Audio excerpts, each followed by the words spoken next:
some research.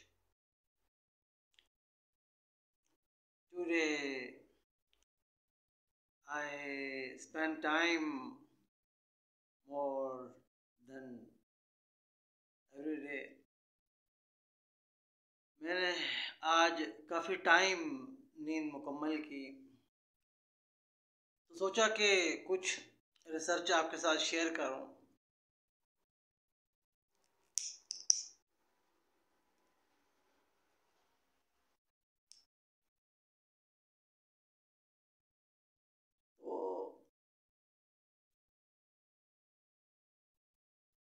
तो सबसे पहले इस बात को समझने की ज़रूरत है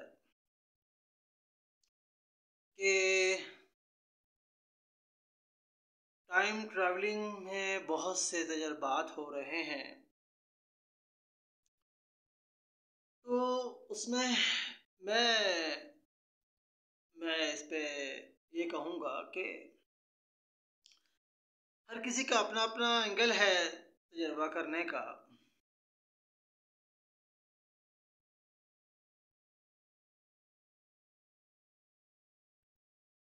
कुछ लोग जब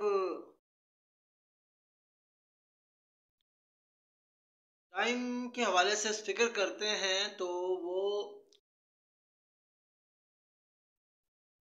क्वार्क्स, एंटी क्वार्क्स को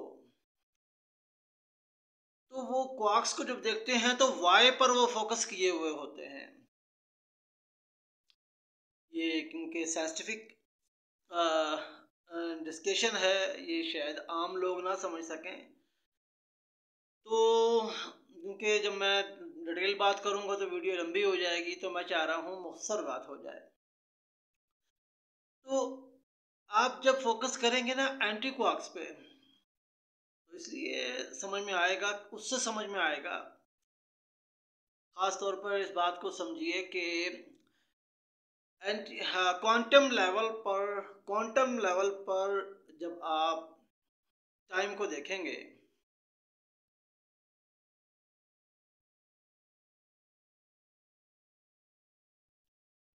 तो आपके सामने 4 डायमेंशन आएंगी।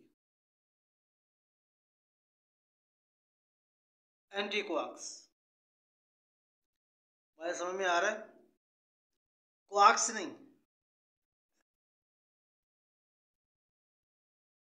Anti quarks. तो उसमें यह है कि उसको जब समझेंगे आप तो आपके सामने 6 डायमेंशन आएंगे। एंटी क्वार्क्स को जब समझेंगे तो उसमें सामने एक्स आएगा, 6 डायमेंशन आएंगी। और उसको अगर दूसरे तरीके से देखेंगे तो उसमें नंबरोलॉजी की उसमें देखेंगे तो 6 डायमेंशन आएंगी। तो अगर आप उसको क्वांटम लेवल पर टाइम को देखते हैं तो उसमें आपको जो फ्रंट पे आएंगे वो आएंगे 4 डायमेंशन। तो जब आपने इसको समझना है तो अगर हम हॉली बुक्स से भी देखते हैं तो उसमें यह है कि जवाब में क्या आया, कुल इन्नमा इल्मुहा इंदा रब्बी। जब हम नंबरोलॉजी में देखते हैं तो रॉ मीन 2 एंड बा मीन 2, फिर बा मीन 2 रब। तो रब को जब हम सिंपल देखते हैं तो 4 डायमेंशन आ जाती हैं। जब रब को हम डीपली देखते हैं तो 6 डायमेंशन आ जाती हैं। हर बहरहाल ये मैंने इशारतन बतला दिया कि आप एंटी क्वार्क्स को जब आप देखेंगे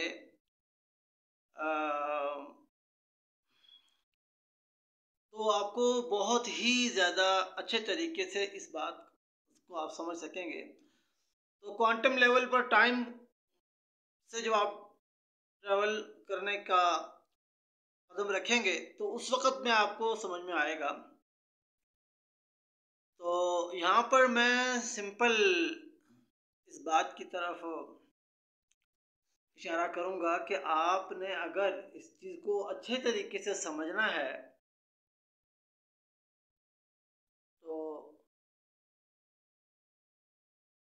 इसको समझने के लिए आप इस बात को देखिए, जैसे आप टाइम सीक्वेंस बाइंडिंग को आप समझते हैं कि जी टाइम सीक्वेंस बाइंडिंग कब मुकम्मल हुई, किस तारीख को और किस टाइम पर मुकम्मल हुई, और जब वो एंड हुई तो टाइम सीक्वेंस बाइंडिंग एंडिंग भी है। तो जिस तरीके से वो जर्मिनेशन में जब मुकम्मल हुई तो उसको देखते हैं, तो जब वो एंड हुई तो उसको देखते हैं, डेट ऑफ बर्थ और डेट ऑफ डेथ को आप सामने रखते हैं। तो आप बिलोंग करते हैं उसको डीएनए से। डीएनए से नहीं करें आप, उसको और तरीके से करें। वो ये कि ख़ास तौर पर आप मदर नेम के साथ, मदर डीएनए सीक्वेंस के साथ, या आप मदर टाइम सीक्वेंस बाइंडिंग के साथ देखें, और इसको 9 टाइम बैक में मल्टीप्लाई करके आप अटैच करें। उसमें इस बात को भी समझिए कि जैसे एक नज़रिया ये है कि जी रब्बुल आलमीन के पास जब इंसान ने जाना है तो इंसान को माँ के नाम से बुलाया जाएगा, माँ के टाइम सीक्वेंस बाइंडिंग के साथ बुलाया जाएगा।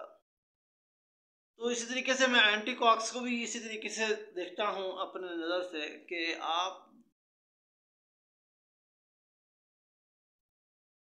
जब एक टाइम सीक्वेंस बाइंडिंग की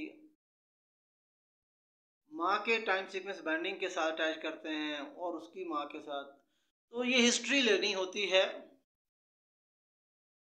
9 टाइम बैक। तो 9 टाइम सीक्वेंस बाइंडिंग को अगर आप अटैच करेंगे तो उससे आप पूरा का पूरा टाइम सीक्वेंस बाइंडिंग आप निकालेंगे, क्योंकि जब आप इस चीज़ को समझेंगे starting the human life from women, तो एम्ब्रियो को जब आप अच्छे तरीके से समझ लेंगे तो वहाँ पर जो फर्टिलाइज हुआ है,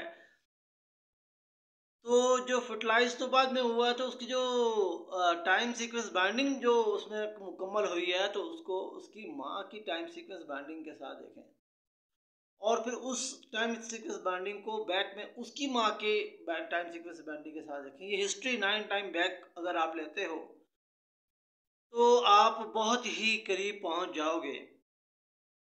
तो ठीक है, तो इसमें यह है कि मैं इस बात को कहूँगा कि आपने क्वांटम लेवल पर अगर आपने देखना है तो फिर आप क्वांटम लेवल पर आप उस टाइम को ट्रैवल कर सकेंगे बहुत आसानी के साथ, अगर आप टाइम सीक्वेंस बाइंडिंग को अगर आप समझ सकते हैं। Be with us, David Ariel, singer and researcher, always with you। सोचा कि सुबह सुबह का टाइम है तो मैं इस पर थोड़ी सी बात करूं। ठीक हो गया 9 टाइम, खास ख्याल रखिएगा। रिमेंबर मी 9 AI कैलेंडर।